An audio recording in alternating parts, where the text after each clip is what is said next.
सत श्री अकाल जी सारे दर्शकों ਨੂੰ। मैं हाँ ਤੁਹਾਡਾ अपना पी स्टार चैनल तो डॉक्टर प्रगट ਧੀਰਾ ਪੱਤਰਾ। सो अज आप गल करन जा रहे हैं पिंड ਧੀਰਾ ਪੱਤਰਾ तो रमनदीप कौर जिन्हें 2021 ਦੇ ਵਿੱਚ एडवोकेट की पढ़ाई खत्म करके अज चंडीगढ़ हरियाणा हाई कोर्ट के विच अपनी प्रैक्टिस शुरू करनी है। सो अज आप गलबात करते हैं। तो सब तो पहला मैं दस देवां पी स्टार चैनल नू सबसक्राइब लाइक ते कमेंट जरूर करियो।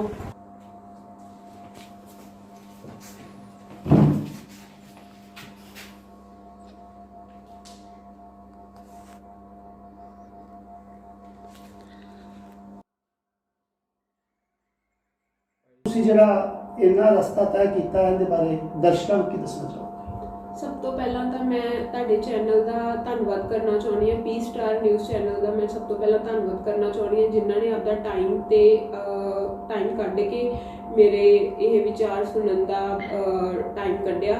ਤੇ ਉਸ ਤੋਂ ਬਾਅਦ ਸਾਰੇ ਹੀ ਦਰਸ਼ਕਾਂ ਦਾ ਵੀ ਬਹੁਤ ਬਹੁਤ ਧੰਨਵਾਦ ਆ। ਰਮਨਦੀਪ ਕੌਰ, ਡਾਕਟਰ ਆਫ ਕੁਲਦੀਪ ਸਿੰਘ, ਪਿੰਡ ਧੀਰਾ ਪੱਤਰਾ। ਤੁਸੀਂ ਮਿਆਰੀ ਸਿੱਖਿਆ ਕਿੱਥੋਂ ਪ੍ਰਾਪਤ ਕੀਤੀ ਹੈ? ਪਿੰਡ ਦੇ ਵਿੱਚ ਰਹਿ ਕੇ ਅੱਜ ਇੰਨੀਆਂ ਮੱਲਾਂ ਮਾਰੀਆਂ ਨੇ ਤੁਸੀਂ, किस प्रकार की सोच एक वकील बन के पहुंची? सब तो पहला जो मैं इत्थे गल करां तां उहदे विच रब सब तो पहला शुक्र है उस रब का जिन्हें मैनूं इत्थों तक पहुँचाया। बाकी घरदियां दी सपोर्ट तो बिना आपां कुछ भी नहीं हुंदे गे। मैनूं मेरे घरदियां वालों बहुत सपोर्ट मिली है, बहुत ज़्यादा। शायद एक पिंड विच रह के मैं ये चीज़ां वेखियां सीगियां कि कुड़ियां नूं पढ़न नहीं दिता जांदा गा। उन्होंने हमेशा कहा जाता है कि इन्हां दा की आ, इन्हां चुप करके काम करदे सिखाओ ते ब्याह के अगले घर तोर दो। पर मेरे घरदियां दी इहो जी सोच बिल्कुल भी नहीं सीगी। उन्होंने मैनूं आपदे मुंडे नालों वध के प्यार कीता आ ते हमेशा ही मैनूं प्रायोरिटी दित्ती गई है इस घर विच। मतलब मैनूं कदे नहीं दिखाया गया कि तू एक कुड़ी आ ते तू एक कुड़ी बन के रह। हमेशा ही मैनूं मुंडियां तो वध के प्यार किया गया। मुंडियां एक मेरे भरा तो वध के मैनूं मौका दिता गया हरेक चीज़ विच। पहला मैं फर्स्ट टू 4th क्लास तक मैं इत्थे साडे नेड़े पंजाब पब्लिक स्कूल च एजुकेशन लई आ। इत्थों इस तो बाद मेरे फादर नूं ये सीगा कि अगर इनूं मैं शहर लगावां तां ये मतलब इस तो भी वध के वधिया मतलब पढ़ सकदी आ। तो उन्होंने मैनूं DC model senior secondary school Ferozepur cantt विच मेरी एडमिशन करवाई। 10th क्लास तक की स्टडी मैं उत्थे कंप्लीट की आ। उस तो बाद +1 +2 मैं DAV college for women Ferozepur cantt तो की आ। दैन मैं अपना BA LLB ऑनर्स की डिग्री गुरु नानक देव यूनीवर्सिटी अमृतसर तो कंप्लीट की आ रिसेंटली। तो मैं इत्थे ये चीज़ जे गल करां तां इहदे विच मेरी मेहनत तो पहला मेरे घरदियां दी सपोर्ट आ। ਤੁਹਾਡੇ ਘਰ ਦੇ ਪਰਿਵਾਰ ਦੇ ਵਿੱਚ ਕਿਹੜੇ-ਕਿਹੜੇ ਮੈਂਬਰ ਨੇ ਤੇ ਕਿੰਨੇ ਭੈਣ ਭਰਾ ਤੁਸੀਂ? मेरा एक ब्रदर आ, मेरे मदर ने ते मेरे फादर ने। ਤੇ ਤੁਹਾਨੂੰ ਵੱਧ ਸਪੋਰਟ ਕਿਹੜੇ ਕਰਦੇ ਰਹੇ ਅੱਜ ਤੱਕ ਕਿ ਇੱਥੋਂ ਤੱਕ ਇਸ ਮੰਜ਼ਿਲ ਤੱਕ ਪਹੁੰਚੇ? ਜੇ ਮੈਂ ਇੱਥੇ ਗੱਲ ਕਰਾਂ ਤਾਂ ਇੱਕ ਮੇਰੇ ਫਾਦਰ ਦੇ ਟਰਸਟ ਤੇ ਮੇਰੇ ਮਾਂ ਦੀਆਂ ਦੁਆਵਾਂ ਤੋਂ ਬਗੈਰ ਮੈਂ ਕੁਛ ਵੀ ਨਹੀਂ ਆ। ਕਿਉਂਕਿ ਜਦੋਂ ਇੱਕ ਪਿਓ ਆਪਦੀ ਧੀ ਤੇ ਟਰਸਟ ਦਿਖਾਉਂਦਾ ਆ ਤਾਂ ਹੀ ਅੱਗੇ ਧੀ ਵੱਧ ਸਕਦੀ ਹੈ। ਨਹੀਂ, ਟਰਸਟ ਬਹੁਤ ਵੱਡੀ ਚੀਜ਼ ਹੁੰਦੀ ਆ। ਕਿਉਂਕਿ ਅੱਜ ਕੱਲ੍ਹ ਆਪਾਂ ਦੇਖਿਆ ਹੈ ਕਿ ਲੋਕ ਕੁੜੀਆਂ ਨੂੰ ਹਮੇਸ਼ਾ ਕਹਿੰਦੇ ਨੇ ਤੁਸੀਂ ਪਿੱਛੇ ਹਟ ਜਾਓ, ਤੁਸੀਂ ਕੀ ਕਰਨਾ ਪੜ੍ਹ ਕੇ, ਤੁਸੀਂ ਵਿਆਹੀਆਂ ਜਾਣਾ ਆ। ਪਰ ਮੇਰੇ ਫਾਦਰ ਨੇ ਮੈਨੂੰ ਕਦੇ ਨਹੀਂ ਇਹ ਚੀਜ਼ ਕਹੀ। ਉਹਨਾਂ ਨੇ ਹਮੇਸ਼ਾ ਮੈਨੂੰ ਸਪੋਰਟ ਕੀਤੀ ਹੈ। ਅੱਜ ਤੱਕ ਮੇਰੇ ਫਾਦਰ ਨੇ ਇਹ ਵੀ ਨਹੀਂ ਚੀਜ਼ ਕਹੀ ਕਿ ਮੈਂ ਤੇਰੀ ਕੋਈ ਕੱਲ੍ਹ ਨੂੰ ਤੂੰ ਅਰਨ ਕਰੇਂਗੀ, ਮੈਂ ਉਹ ਕਮਾਈ ਖਾਣੀ ਹੈ। ਨਹੀਂ, ਉਹਨਾਂ ਨੇ ਹਮੇਸ਼ਾ ਮੈਨੂੰ ਇਹੀ ਕਿਹਾ ਹੈ ਕਿ ਤੂੰ ਆਪਦੇ ਪੈਰਾਂ 'ਤੇ ਸਟੈਂਡ ਕਰ ਜਾ, ਇਸ ਤੋਂ ਵੱਧ ਕੇ ਸਾਨੂੰ ਕੁਛ ਨਹੀਂ ਚਾਹੀਦਾ ਗਾ। ਮੈਨੂੰ ਕਦੇ ਘਰੋਂ ਵਿਆਹ ਵੱਲੋਂ ਫੋਰਸ ਨਹੀਂ ਕੀਤਾ ਗਿਆ ਗਾ। ਮੈਂ ਅੱਜ 23 ਸਾਲਾਂ ਦੀ ਹੋ ਗਈ ਹਾਂ ਹੁਣ। ਮੈਨੂੰ ਅੱਜ ਤੱਕ ਮੇਰੇ ਘਰਦਿਆਂ ਨੇ ਨਹੀਂ ਕਿਹਾ ਗਾ ਕਿ ਤੂੰ ਐ ਕਰ ਲਾ ਜਾਂ ਵਿਆਹ ਕਰਦੇ ਹੁਣ ਤੇਰੀ ਡਿਗਰੀ ਹੋ ਗਈ ਆ ਜਾਂ ਕੁਛ ਵੀ। ਹਮੇਸ਼ਾ ਮੈਨੂੰ ਇਹੀ ਕਿਹਾ ਤੂੰ ਆਪਦੇ ਪੈਰਾਂ 'ਤੇ ਸਟੈਂਡ ਕਰ ਜਾ, ਉਸ ਤੋਂ ਬਾਅਦ ਆਪਾਂ ਇਸ ਚੀਜ਼ ਬਾਰੇ ਸੋਚਾਂਗੇ। ਹਮੇਸ਼ਾ ਮੈਨੂੰ ਮੇਰੀ ਮਰਜ਼ੀ ਪੁੱਛੀ ਗਈ ਆ। ਮੈਨੂੰ ਕਦੇ ਨਹੀਂ ਕਿਸੇ ਚੀਜ਼ ਤੋਂ ਰੋਕਿਆ ਟੋਕਿਆ ਨਹੀਂ ਗਿਆ ਗਾ। ਮੈਂ 5 ਸਾਲ ਬਾਹਰ ਪੜ੍ਹੀ ਹਾਂ, ਮੈਨੂੰ ਕਦੇ ਨਹੀਂ ਇਹਨਾਂ ਨੇ ਕਿਹਾ ਗਾ ਕਿ ਤੂੰ ਐ ਨਹੀਂ ਕਰਨਾ ਉਹ ਨਹੀਂ ਕਰਨਾ। ਮੈਨੂੰ ਮੇਰੇ ਫਾਦਰ ਨੇ ਇੱਕ ਗੱਲ ਕਹੀ ਸੀਗੀ ਕਿ ਹੁਣ ਤੁਸੀਂ ਇੰਨੇ ਕੁ ਵੱਡੇ ਹੋ ਗਏ ਜੇ ਕਿ ਤੁਸੀਂ ਆਪਦੇ ਡਿਸੀਜਨਸ ਵੇਖ ਸਕੋ ਕਿ ਤੁਹਾਡੇ ਵਾਸਤੇ ਕੀ ਗਲਤ ਆ ਤੇ ਕੀ ਸਹੀ ਆ। ਉਹ ਚੀਜ਼ ਹੁਣ ਸਾਡੇ 'ਤੇ ਡਿਪੈਂਡ ਕਰਦੀ ਹੈ ਕਿ ਅਸੀਂ उस चीज़ को किवें लैना है। जे असीं उहनूं पॉजिटिविटी नाल लवांगे तो असीं अपनी लाइफ के सही डिसीजनस लै सकते हैं। जे असीं उहनूं नैगेटिविटी नाल लवांगे कि सानूं फ्रीडम मिल गई असीं कुछ भी कर सकते हैं तो ऑफकोर्स अपने तो गलत काम भी होणगे। बाकी ਜਦੋਂ ਮੇਰੀ ਐਡਮਿਸ਼ਨ ਹੋਈ ਸੀ, ਮੈਨੂੰ ਅੱਜ ਤੱਕ ਚੇਤਾ ਆ, ਮੇਰੇ 5 ਸਾਲ ਪਹਿਲਾਂ ਜਦੋਂ ਮੇਰੀ ਐਡਮਿਸ਼ਨ ਹੋਈ ਹੈ ਗੁਰੂ ਨਾਨਕ ਦੇਵ ਯੂਨੀਵਰਸਿਟੀ ਵਿੱਚ, ਤਾਂ ਮੇਰੇ ਇੱਕ ਚਾਚਾ ਜੀ ਨੇ, ਅਵਤਾਰ ਸਿੰਘ, ਉਹਨਾਂ ਨੇ ਨਾ ਮੈਨੂੰ ਇੱਕ ਗੱਲ ਕਹੀ ਸੀ, ਮੇਰੇ ਅੱਜ ਤੱਕ ਉਹ ਮੇਰੇ ਦਿਲ ਦਿਮਾਗ ਵਿੱਚ ਬੈਠੀ। ਉਹਨਾਂ ਨੇ ਮੈਨੂੰ ਇਹ ਗੱਲ ਕਹੀ ਸੀ ਕਿ ਤੂੰ ਪਹਿਲੀ ਕੁੜੀ ਆ ਜਿਹਨੂੰ ਆਪਣੇ ਮਤਲਬ ਸਾਡੇ ਸਾਰਿਆਂ ਵਿੱਚੋਂ, ਚਾਚੇ ਤਾਇਆਂ ਵਿੱਚ, ਮੈਂ ਪਹਿਲੀ ਕੁੜੀ ਸੀ ਕਿ ਮੇਰੀ ਕੋਈ ਭੂਆ ਬਾਹਰ ਨਹੀਂ ਗਈ। ਜਿਵੇਂ ਧੀਰਾ ਪੱਤਰਾ ਇਲਾਕੇ ਦੇ ਵਿੱਚ ਮੈਂ ਮਾਣ ਕਰਦਾ ਇਸ ਗੱਲ ਦਾ, ਧੀਰਾ ਪੱਤਰਾ ਦੇ ਵਿੱਚ ਇਲਾਕੇ ਦੇ ਵਿੱਚ ਇੱਕ ਪਹਿਲੀ ਕੁੜੀ ਅਸੀਂ ਮੰਨ ਕੇ ਚੱਲਦੇ ਹਾਂ ਜਿਹੜੀ ਕਿ ਅੱਜ LLB ਕਰਕੇ ਹਰਿਆਣਾ ਹਾਈ ਕੋਰਟ ਦੇ ਵਿੱਚ ਆਪਣੀ ਪ੍ਰੈਕਟਿਸ ਕਰਨ ਵਾਸਤੇ ਜਾ ਰਹੀ ਹੈ, ਤੇ ਬੜਾ ਮਾਣ ਹੈ ਸਾਨੂੰ ਇਸ ਗੱਲ ਦਾ। ਤੇ ਤੁਹਾਨੂੰ ਅਵਤਾਰ ਸਿੰਘ ਨੇ ਕੀ ਗੱਲਾਂ ਕੀਤੀਆਂ, ਤੇ ਤੁਹਾਡੇ ਅਵਤਾਰ ਸਿੰਘ ਦੇ ਨਾਲ ਤੁਹਾਡਾ ਮਾਤਾ ਦੇ ਤੁਹਾਨੂੰ ਕੀ ਸਪੋਰਟ ਮਿਲੀ? ਹਾਂਜੀ, ਤਾਂ ਮੈਨੂੰ ਚਾਚਾ ਜੀ ਨੇ ਇੱਕ ਗੱਲ ਕਹੀ ਸੀ ਕਿ ਤੂੰ ਪਹਿਲੀ ਕੁੜੀ ਹੈ ਜਿਹਨੂੰ ਅਸੀਂ ਬਾਹਰ ਪੜ੍ਹਨ ਲਾਇਆ ਆ। ਇਹ ਹੁਣ ਤੇਰੇ ਤੇ ਡਿਪੈਂਡ ਕਰਦਾ ਹੈ ਕਿ ਬਾਕੀ ਜਿਹੜੀਆਂ ਤੇਰੇ ਪਿੱਛੇ ਛੋਟੀਆਂ ਬੈਠੀਆਂ ਨੇ, ਤੂੰ ਉਹਨਾਂ ਨੂੰ ਬਾਹਰ ਹੋਸਟਲਾਂ ਵਿੱਚ ਪੜ੍ਹਨ ਯੋਗ ਰੱਖਦੀਆਂ ਕਿ ਨਹੀਂ। ਜੇ ਤੂੰ ਅੱਜ ਸਾਡੇ ਵਾਸਤੇ ਸਾਰਾ ਕੁਝ ਸਹੀ ਕਰੇਂਗੀ, ਸਹੀ ਡਿਸੀਜਨਸ ਲਵੇਂਗੀ, ਸਹੀ ਰਵੇਂਗੀ ਇੱਥੇ, ਤਾਂ ਅਸੀਂ ਉਹਨਾਂ ਨੂੰ ਵੀ ਪਿੱਛੇ ਤੇਰੇ ਭੇਜਾਂਗੇ। ਤੇ ਜੇ ਤੂੰ ਹੀ ਕਿਸੇ ਗੱਲ ਵਿੱਚ ਪਿੱਛੇ ਹਟ ਗਈ ਜਾਂ ਗਲਤ ਹੋ ਗਈ ਤਾਂ ਉਹਨਾਂ ਦਾ ਵੀ ਫਿਊਚਰ ਬਰਬਾਦ ਹੋ ਜਾਣਾ ਹੈ। ਮੈਂ ਇੱਥੇ ਉੱਥੇ 5 ਸਾਲ ਮੈਂ ਹਰੇਕ ਇੱਕ ਸਟੈਪ ਚੁੱਕਣ ਤੋਂ ਪਹਿਲਾਂ ਵੀ ਇਹ ਚੀਜ਼ ਸੋਚੀ ਕਿ ਮੇਰੇ ਪਿੱਛੇ ਬਹੁਤ ਕੁੜੀਆਂ ਦਾ ਫਿਊਚਰ ਹੈ, ਕਿਉਂਕਿ ਜਦੋਂ ਇੱਕ ਕੁੜੀ ਕੁਝ ਗਲਤ ਸਟੈਪ ਚੁੱਕਦੀ ਹੈ ਨਾ, ਉਹਦੇ ਪਿੱਛੇ ਕੁਝ 100 ਕੁੜੀਆਂ ਦਾ ਫਿਊਚਰ ਬਰਬਾਦ ਹੋ ਜਾਂਦਾ ਹੈ। ਕਿਉਂਕਿ ਲੋਕ ਸੋਚਣਾ ਸ਼ੁਰੂ ਕਰ ਦਿੰਦੇ ਨੇ ਜੇ ਇਹਨੇ ਐਵੇਂ ਕੀਤਾ ਤਾਂ ਦੂਸਰੀ ਵੀ ਇਦਾਂ ਹੀ ਕਰੂਗੀ, ਸਾਡੀ ਕੁੜੀ ਵੀ ਇਦਾਂ ਹੀ ਕਰੂਗੀ, ਤਾਂ ਕੁੜੀਆਂ ਨੂੰ ਅੱਗੇ ਵਧਣ ਦਾ ਮੌਕਾ ਹੀ ਨਹੀਂ ਦਿੱਤਾ ਜਾਂਦਾ। ਮੈਂ ਸੱਚੀ ਬਹੁਤ ਖੁਸ਼ ਨਸੀਬ ਹਾਂ ਕਿ ਮੈਨੂੰ ਇਹੋ ਜਿਹੀ ਫੈਮਿਲੀ ਮਿਲੀ ਹੈ ਜਿਨ੍ਹਾਂ ਨੇ ਮੈਨੂੰ ਇੰਨੀ ਸਪੋਰਟ ਕੀਤੀ ਹੈ ਤੇ ਮੈਂ ਇੱਥੋਂ ਤੱਕ ਪਹੁੰਚੀ ਹਾਂ, ਤੇ ਅੱਜ ਵੀ ਮੈਨੂੰ ਸਪੋਰਟ ਕਰ ਰਹੇ ਨੇ। ਸਟਿਲ ਉਹਨਾਂ ਨੂੰ ਇਹੀ ਹੈ, ਜਿਵੇਂ ਇਹ ਕਹਿੰਦੀ ਆ ਆਪਾਂ ਉਦਾਂ ਹੀ ਕਰਨਾ ਹੈ। ਜੇ ਮੈਂ ਕਿਹਾ ਕਿ ਮੈਂ ਇੱਥੇ ਪ੍ਰੈਕਟਿਸ ਕਰਨੀ ਹੈ, ਠੀਕ ਆ ਤੂੰ ਉੱਥੇ ਹੀ ਕਰ। ਮੈਨੂੰ ਕਿਸੇ ਗੱਲ ਤੋਂ ਨਹੀਂ ਰੋਕਿਆ ਗਿਆ, ਕਿਸੇ ਵੀ ਗੱਲ ਤੋਂ। ਜੇ ਮੈਂ ਕਿਤੇ ਘੁੰਮਣ ਫਿਰਨ ਜਾਣਾ ਹੈ, ਮੈਨੂੰ ਤਾਂ ਮੇਰੇ ਫਾਦਰ ਦੀ ਪਹਿਲਾਂ ਸਪੋਰਟ ਹੁੰਦੀ ਹੈ। ਇਨਫੈਕਟ ਮਦਰ ਕਈ ਵਾਰੀ ਕਹਿ ਦਿੰਦੇ ਆ ਕਿ ਤੂੰ ਨਹੀਂ ਕਰ ਲੈ, ਬਟ ਨਹੀਂ, ਮੇਰੇ ਪਾਪਾ ਨੇ ਮੈਨੂੰ ਅੱਜ ਤੱਕ ਨਹੀਂ ਇਹ ਚੀਜ਼ ਕਹੀਗੀ ਕਿ ਤੂੰ ਨਹੀਂ ਪਾਉਣਾ, ਨਹੀਂ ਕਰਨਾ, ਇਹਨੂੰ ਨਹੀਂ ਬੁਲਾਉਣਾ, ਉਹਨਾਂ ਨੂੰ ਵੀ ਪਤਾ ਹੈ ਕਿ ਜੇ ਆਪਾਂ ਦੁਨੀਆਦਾਰੀ ਵਿੱਚ ਵਿਚਰਨਾ ਹੈ ਤਾਂ ਸਭ ਨੂੰ ਬੁਲਾਉਣਾ ਵੀ ਪੈਣਾ ਆ। ਉਹ ਆਪਣੇ ਤੇ ਡਿਪੈਂਡ ਕਰਦਾ ਹੈ ਕਿ ਆਪਾਂ ਕਿਸ ਚੀਜ਼ ਨੂੰ ਕਿਸ ਵੇ ਨਾਲ ਲੈਂਦੇ ਹਾਂ ਤੇ ਕਿਸ ਬੰਦੇ ਨੂੰ ਕਿਸ ਵੇ ਨਾਲ ਬੁਲਾਉਣੇ ਆ। ਪਰ ਜਿਸ ਤਰ੍ਹਾਂ ਮਾਤਾ ਦਾ ਸੁਭਾਅ ਹੈ ਵੀ ਤੁਹਾਨੂੰ ਸਮਝਾ ਕੇ ਰੱਖਣਾ, ਇੱਕ ਲੜਕੀਆਂ ਨੂੰ ਪਰਿਵਾਰ ਦੇ ਵਿੱਚ ਵਧੀਆ ਮੱਤ ਦੇਣੀ ਕਿ ਤੁਸੀਂ ਇਸ ਤਰ੍ਹਾਂ ਚੱਲਣਾ, ਇਸ ਤਰ੍ਹਾਂ ਚੱਲਣਾ ਹੈ, ਫਿਰ ਵੀ ਜਿਹੜੀ ਮਾਤਾ ਦਾ ਤੁਹਾਡੇ ਨਾਲ ਕਿਸ ਤਰ੍ਹਾਂ ਦਾ ਵਿਵਹਾਰ ਰਹਿੰਦਾ ਹੈ? ਹਾਂਜੀ, ਮੈਨੂੰ ਮਦਰ ਵੱਲੋਂ ਵੀ ਬਹੁਤ ਸਪੋਰਟ ਮਿਲੀ ਆ। ਠੀਕ ਆ, ਇੱਕ ਆਪਾਂ ਕਹਿੰਦੇ ਕਿ ਘਰੇ ਇੱਕ ਜੀ ਹੋਣਾ ਚਾਹੀਦਾ ਹੈ ਕਿ ਜਿਹੜਾ ਆਪਾਂ ਨੂੰ ਸਮਝਾ ਕੇ ਰੱਖੇ ਤੇ ਠੋਕ ਕੇ ਰੱਖੇ। ਡਰ ਮਾਂ ਦਾ ਵੀ ਆ ਤੇ ਪਿਓ ਦਾ ਵੀ ਆ, ਪਰ ਮੰਮਾ ਤਾਂ ਜ਼ਿਆਦਾ ਸਮਝਾਉਂਦੇ ਕਿਉਂਕਿ ਆਪਾਂ ਵੇਖਦੇ ਹਾਂ ਕਿ ਫਾਦਰ ਆਪਣੀ ਬੇਟੀ ਨਾਲ ਕਦੇ ਖੁੱਲ੍ਹ ਕੇ ਗੱਲ ਨਹੀਂ ਕਰ ਸਕਦੇ ਜੋ ਇੱਕ ਮਦਰ ਕਰ ਸਕਦੀ ਆ। ਉਹ ਮਦਰ ਨੂੰ ਪਤਾ ਹੁੰਦਾ ਕਿ ਮੈਂ ਤੇ ਬੱਚੇ ਨੂੰ ਕਿੱਦਾਂ ਸਮਝਾ ਕੇ ਰੱਖਣਾ ਆ। ਬਾਕੀ ਮੇਰੇ ਮਦਰ ਨੇ ਵੀ ਮੈਨੂੰ ਬਹੁਤ ਸਪੋਰਟ ਕੀਤੀ, ਬਹੁਤ ਦੁਆਵਾਂ ਮੰਗੀਆਂ ਨੇ ਇਹਨਾਂ ਨੇ ਮੇਰੇ ਵਾਸਤੇ, ਬਹੁਤ ਜ਼ਿਆਦਾ। ਮਤਲਬ ਮੈਂ ਇਸ ਸਿਚੁਏਸ਼ਨ 'ਤੇ ਇਹੀ ਕਹਿਣਾ ਚਾਹੁੰਦੀ ਕਿ ਰੱਬ ਇਹਨਾਂ ਵਰਗੇ ਮਾਂ ਪਿਓ ਸਭ ਨੂੰ ਦੇਵੇ ਜਿਨ੍ਹਾਂ ਨੇ ਮੈਨੂੰ ਇੰਨੀ ਸਪੋਰਟ ਕੀਤੀ ਹੈ ਤੇ ਇੱਥੋਂ ਤੱਕ ਪਹੁੰਚਾਇਆ। ਜਦੋਂ ਕਿ ਮੈਂ ਇੱਥੇ ਨੇੜੇ ਤੇੜੇ ਵੇਖਿਆ ਆ ਕਿ ਕੁੜੀਆਂ ਨੂੰ ਨਹੀਂ ਸਪੋਰਟ ਮਿਲਦੀ ਗੀ। ਹਮੇਸ਼ਾ ਇਹੀ ਕਿਹਾ ਜਾਂਦਾ ਹੈ ਕਿ ਨਹੀਂ, ਤੂੰ ਘਰੇ ਬੈਠ ਜਾ, ਕੁਛ ਨਹੀਂ ਹੁੰਦਾ ਗਾ, ਤੂੰ ਵਿਆਹ ਕਰਾ ਲਾ, ਵਿਆਹ ਕਰਾ ਕੇ ਅਗਲੇ ਘਰ ਚਲੀ ਜਾ।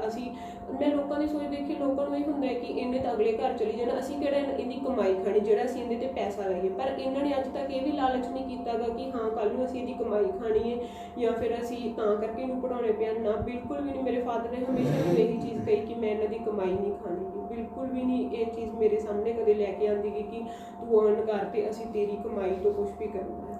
ਆਪਾਂ ਹਾਣ ਦੀ ਗੱਲ ਕਰਦੇ ਹਾਂ, ਤੇਰਾ ਜਿਹੜਾ ਬ੍ਰਦਰ ਦਾ ਛੋਟਾ ਹੈ ਜਾਂ ਤੇ ਇਹਨਾਂ ਦੀ ਗੱਲ ਕਰੀਏ ਆਪਾਂ, ਜੇ ਬ੍ਰਦਰ ਹੈ, ਕਈ ਦਫਾ ਹੁੰਦਾ ਕਿ ਹਾਣ ਪਰਿਵਾਰ ਬੱਚੇ ਹੁੰਦੇ ਨੇ ਆਪਸ ਵਿੱਚ ਲੜਦੇ ਘੁਲਦੇ ਨੇ, ਬ੍ਰਦਰ ਦਾ ਜੋ ਤੇਰਾ ਭਰਾ ਹੈ ਉਹਨਾਂ ਦੀ ਕਿਸ ਤਰ੍ਹਾਂ ਦਾ ਵਿਹਾਰ ਹੈ?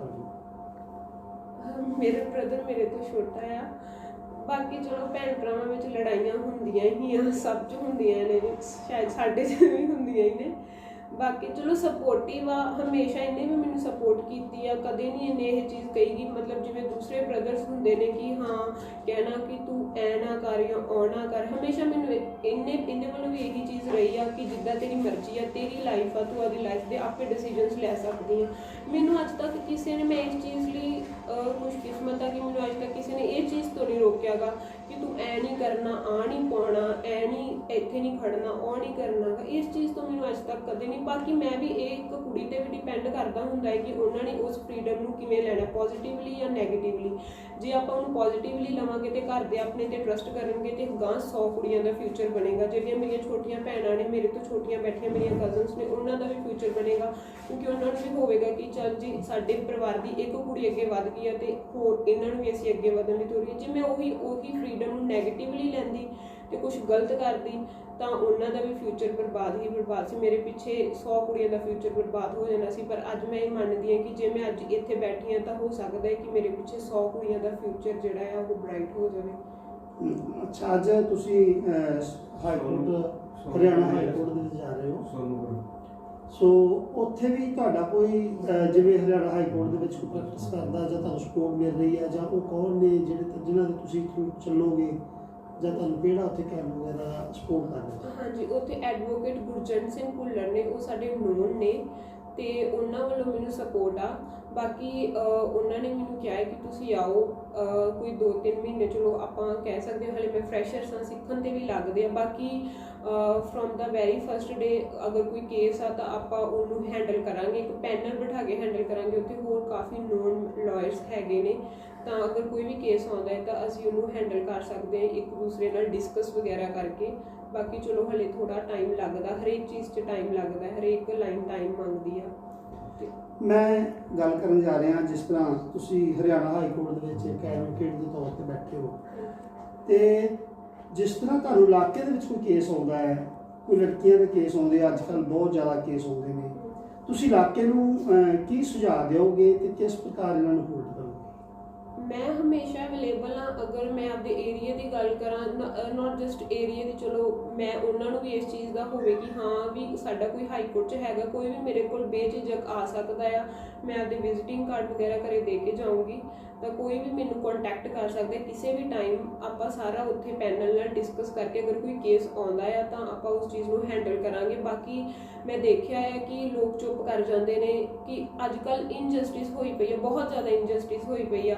ਮੇਰਾ ਮੇਨ ਮੋਟਿਵ ਇਹੀ ਆ ਕਿ ਸਭ ਨੂੰ ਜਸਟਿਸ ਮਿਲਣੀ ਚਾਹੀਦੀ ਆ। ਆਪਾਂ ਦੇਖਿਆ ਹੈ ਕਿ ਕੇਸ ਕੁੜੀਆਂ ਦੇ ਖਾਸ ਕਰਕੇ ਰੇਪ ਕੇਸ, ਸਭ ਤੋਂ ਵੱਡੀ ਗੱਲ ਉਹਨਾਂ ਨੂੰ ਦਬਾ ਦਿੱਤਾ ਜਾਂਦਾ ਹੈ। ਜਾਂ ਤਾਂ ਘਰ ਦੇ ਇਹ ਸੋਚ ਲੈਂਦੇ ਨੇ ਕਿ ਸਾਡੀ ਇੱਜ਼ਤ ਕਚਹਿਰੀਆਂ 'ਚ ਰੁਲੇਗੀ, ਇਸ ਚੀਜ਼ ਤੋਂ ਚੁੱਪ ਕਰ ਜਾਂਦੇ ਨੇ, ਤੇ ਜਾਂ ਫਿਰ ਉਹਨਾਂ ਕੋਲ ਇੰਨੀ ਫਾਈਨੈਂਸ਼ੀਅਲ ਸਪੋਰਟ ਹੀ ਨਹੀਂ ਹੁੰਦੀ ਕਿ ਉਹ ਕੇਸ ਲੜ ਸਕਣ ਤੇ ਕਿਸੇ ਨੂੰ ਸਜ਼ਾ ਦਵਾ ਸਕਣ।